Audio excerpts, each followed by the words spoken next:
Shalom keluarga Tuhan yang begitu disayangi Tuhan. Hari ini kita meneruskan siri bimbingan keluarga kita dalam siri berdoa bersama untuk keluarga. Dan fokus kita pada hari ini ialah berdoa supaya anak-anak menghormati ibu bapa dan menolak pemberontakan. Ya, kita berdoa supaya anak-anak kita menghormati kita. Ya, pelik bunyinya kan bila kita mengajar seseorang untuk menghormati kita. Karena sepatutnya rasa hormat itu datang di dalam hati seseorang, bukan diajarkan. Ya, itu tidak seharusnya berlaku lah antara kita dengan orang lain. Kita tidak mengajar orang untuk menghormati kita. Tetapi dalam hubungan kita dengan anak-anak kita, Tuhan mempercayakan kita untuk mengajar anak-anak kita ini, perlu kita ajar untuk menghormati kita sebagai ibu bapa mereka. Ya, terhad dengan hubungan kita dan anak-anak kita. Saudara, kita akan membaca dari Efesus pasal yang ke-6, yaitu ajaran dari firman Tuhan tentang menghormati ibu bapa. Ya, anak-anak, turutlah perintah ibu bapamu dalam Tuhan, karena ini adalah wajar. Hormatilah ibu bapamu, yaitu perintah pertama yang disertai dengan janji supaya kamu mendapat kebaikan dan umurmu panjang di bumi ini. Ya, haleluya. Ini ajaran utama ya, dan disertai dengan janji supaya anak-anak yang menghormati ibu bapa ini mendapat kebaikan dan umurnya diperpanjangkan di bumi ini. Wah, sungguh besar ganjarannya menurut firman Tuhan ya. Kita juga ingin melihat di dalam Amsal ini. Sesiapa yang mengutuk ayahnya atau ibunya, pelitanya akan dipadamkan ketika gelap gelita. Wah, sangat dahsyat ya. Dalam gelap gelita, pelitanya akan dipadamkan. Maksudnya semakin gelap. Jadi ajaran ini, yaitu nasihat tadi yang kita baca di dalam buku Efesus dan juga perkataan yang kita dengar melalui Amsal ini, sudah cukup merupakan satu galakan ataupun alasan sebab kenapa kita harus berdoa sungguh-sungguh bagi hal ini, yaitu supaya anak-anak menghormati ibu bapa. Sebab lawan kepada hormat ialah mengutuk. Lawan kepada hormat ialah memberontak.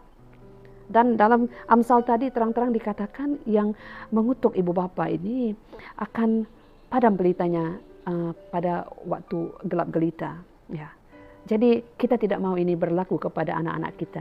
Justru kita mengambil langkah proaktif ya untuk berdoa bagi mereka, untuk mengajarkan mereka menghormati kita sebagai ibu bapa. Ya. Dan sambungan kepada ayat Efesus tadi pasal yang ke-6. Sekarang kita bacakan ayat yang ke-4 pula. Ini pesanan Tuhan kepada ibu bapa. Kamu bapa, janganlah sakitkan hati anak-anak, tetapi peliharalah mereka dalam didikan dan nasihat Tuhan. Jadi ini pula nasihat kepada kita sebagai ibu, sebagai bapa, supaya kita dapat mengelakkan anak-anak ini daripada sakit hatinya sehingga mengutuk kita. Peranan kita ialah mendidik dan memelihara anak-anak ini dalam nasihat Tuhan, dalam jalan Tuhan ya. Ini panduan ataupun bekalan yang Tuhan berikan kepada kita. Karena Tuhan sungguh-sungguh tidak mahu melihat anak-anak kita ini mengalami kesulitan seperti mana yang kita bacakan sebentar tadi.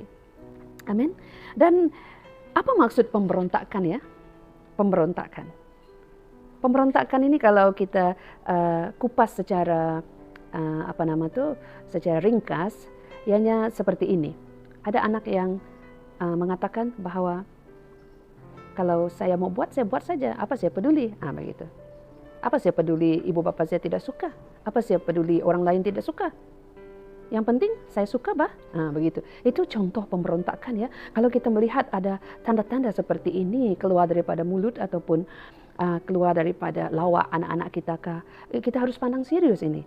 Maksudnya dia sudah ada rasa tidak peduli, dia berontak. Mungkin ada perkara yang dia tidak senang. Jadi ini yang kita harus bawa ke dalam doa. Ya, kalau anak-anak kita jenis yang terbuka, tidak apa, kita boleh berbincang dengan dia. Tapi kalau anak jenis yang tertutup, ini agak bahaya. Kita tidak dapat melihat akar-akar pemberontakan itu mula menjalar dalam hati mereka. Sehinggalah sampai satu tahap nanti tiba-tiba meletup. Ada anak yang lari dari rumah, ada anak yang membuat keputusan yang saya tidak jangka.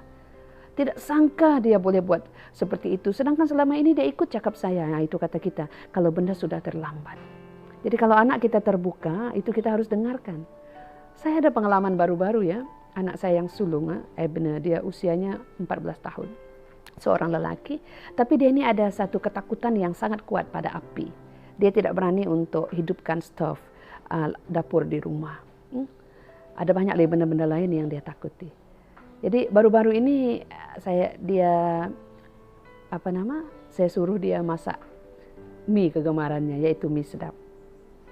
Kemudian bila dia ingin buka stove dapur, yaitu dapur baru yang ayah dia beli, agak kuat. Jadi dia pegang macam ni. Lepas tu saya katakan, kenapa begitu takut? Saya kata, macam tangan perempuan. Tiba-tiba dia kata, dia marah saya. Sampai hati mami cakap macam tu. Saya kata, apa yang salah? Yalah betul, saya kata, tekan, putar, jangan terlalu takut, saya kata. Ini kamu pegang macam seorang perempuan kamu pegang nih. Sangat-sangat takut kami. Lelaki mana boleh takut? Saya buat dia macam tu. Sampai-sampai melawak. Tapi hati dia tersentuh ya. Dia masak mie sedapnya lepas habis makan, lepas dia cuci gigi, itu malam ya. Dia bagi tahu saya, "Mami," dia kata, "come here, mari sini," dia kata. Oh, dia konfront saya. "Kamu tahu kamu sudah menyakiti hati saya," dia kata. Saya kata, "Kenapa?" "You shouldn't do that," dia kata.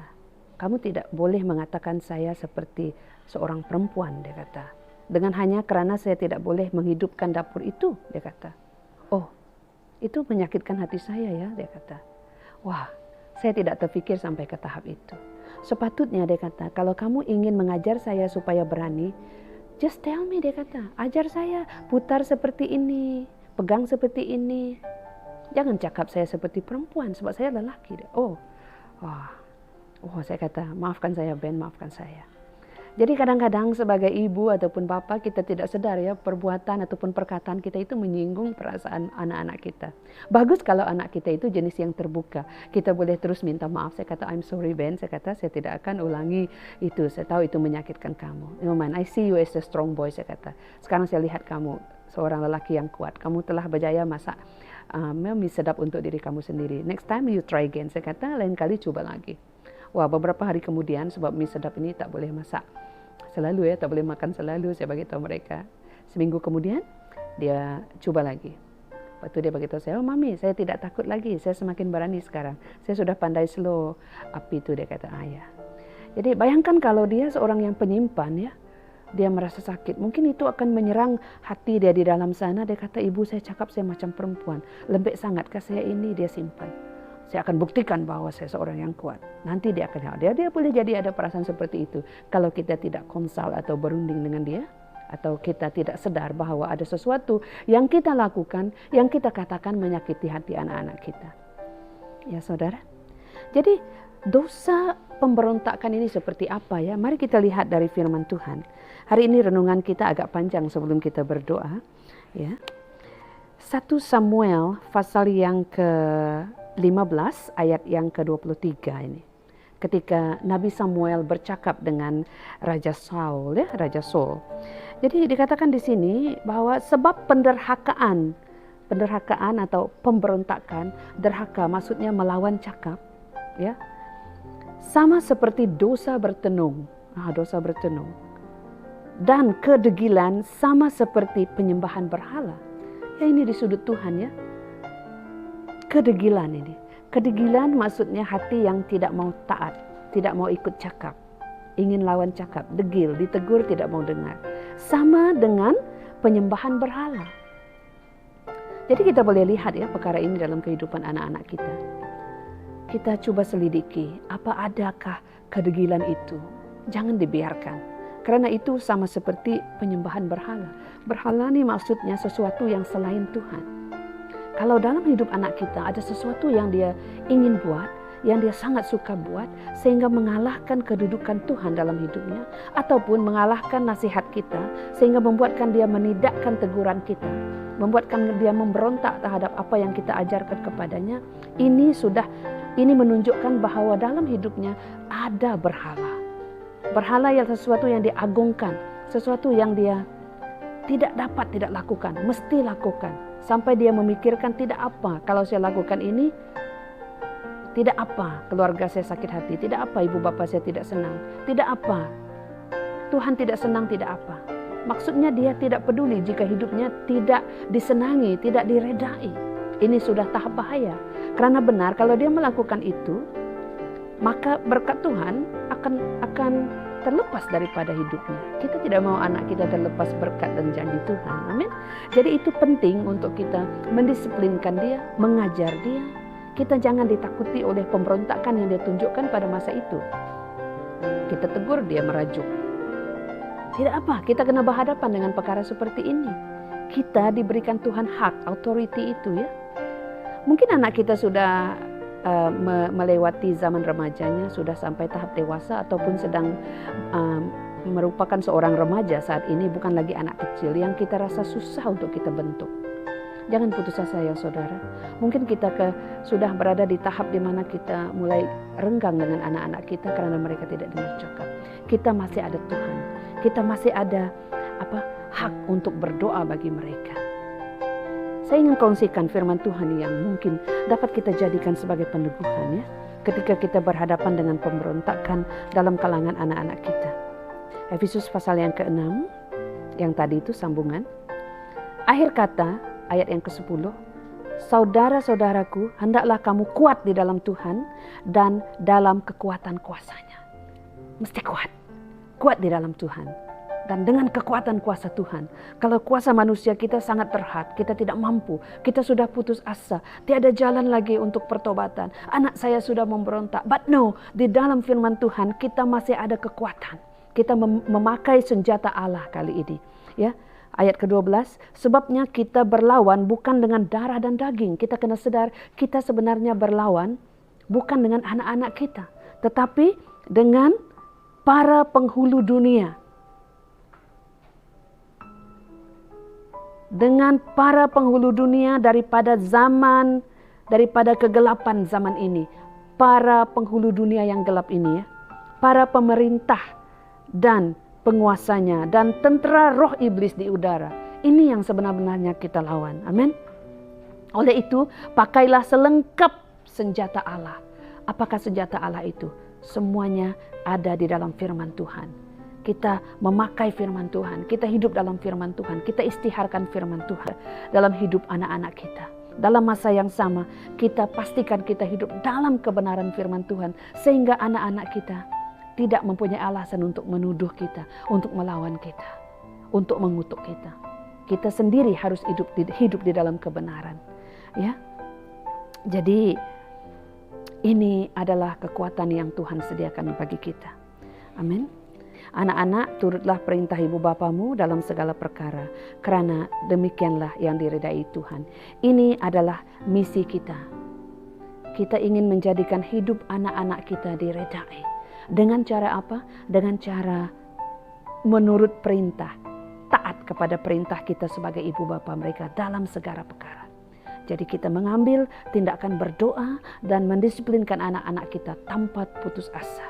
Kalau kita melihat ada benih-benih pemberontakan sudah mulai menjalar, kita harus mengambil tindakan berdoa. Kita berdoa mohon campur tangan Tuhan dalam semuanya. Amin. Jadi sekarang mari kita berdoa bersama-sama, dan untuk esok, lusa dan seterusnya kita menjadikan doa ini sebagai doa harian kita. Amin. Mari kita berdoa. Ya Bapa kami yang ada di surga, kami sangat bersyukur karena hari ini Tuhan menyingkapkan kami dengan rahasia kebenaran bahwa anak-anak kami Tuhan akan diberkati jika mereka patuh dan taat kepada kami sebagai ibu bapa mereka. Sebelum kami terus mendoakan mereka, Tuhan terlebih dahulu kami datang kepada Tuhan, menyelidiki hati kami. Sekiranya ada perbuatan, tindakan, perkataan kami yang selama ini menyinggung perasaan mereka, membuatkan mereka mengutuk kami dalam hati mereka, yang membenihkan kedegilan, yang membenihkan ketidaktaatan, rasa tidak hormat mereka terhadap kami. Ampuni kami Tuhan, ampuni kami, bimbing kami kepada jalan kebenaran, pimpin kami Tuhan oleh Roh-Mu, supaya kami boleh menjadi ibu bapa yang menjadi role model kepada anak-anak kami Tuhan. Bila mereka melihat hidup kami, mereka melihat kebenaran firman Tuhan. Haleluya. Tuhan, kami berdoa supaya dibukakan hati anak-anak kami untuk mereka menerima Engkau dalam hidup mereka sebagai penuntut, sebagai Tuhan dalam hidup mereka, supaya mereka patuh kepada firman-Mu. Kami berdoa supaya mereka mempunyai kerinduan untuk bersekutu dengan Engkau, untuk datang dekat kepadamu dan belajar dari firman-Mu, menghormati dan menyembah Engkau sebagai Tuhan dalam kehidupan mereka. Kami juga berdoa ya Bapa, supaya mereka taat kepada kami sebagai ibu bapa mereka, supaya ajaran-ajaran yang kami berikan kepada mereka hargai, mereka patuhi dan taati. Karena itulah Tuhan akan menjadi kunci kepada berkat dalam hidup mereka, berkat di dunia ini dan berkat umur panjang. Tuhan, kami berdoa supaya Tuhan mengubah hati mereka. Kiranya ada pemberontakan dalam hati mereka, kedegilan dalam nama Yesus saat ini. Semoga Tuhan bukakan mata kami untuk melihat, dan kami boleh berhubung dengan hal itu, dan kami boleh doakan dan mendisiplinkan mereka dan mengajarkan mereka dengan kasih, dengan hikmat yang Tuhan berikan kepada kami, supaya anak-anak kami selamat daripada jalan kedurjanaan ya Tuhan, supaya anak-anak kami selamat dari kebinasaan, supaya anak-anak kami Tuhan selamat daripada kematian kekal di dalam nama Yesus. Kami serahkan tiap-tiap orang daripada mereka Tuhan. Sebutkan nama anak-anak saudara ya. Saya serahkan Isra Ebenan Nyawai, saya serahkan Isra Ashton Menggin, dan saya serahkan Isra Atalia Indu ke dalam tangan Tuhan. Supaya hari ini firman Tuhan berkuasa dalam kehidupan mereka. Mereka menjadi anak yang taat dan patuh. Mereka menjadi anak yang sweet spiritnya, yang manis rohnya ya Tuhan. Haleluya. Supaya mereka dapat mengecapi kesejahteraan, kedamaian, kebahagiaan sementara mereka hidup di dunia ini ya Tuhan. Terima kasih Bapa, kami serahkan doa ini di dalam nama Yesus Kristus, Tuhan dan Juru Selamat kami.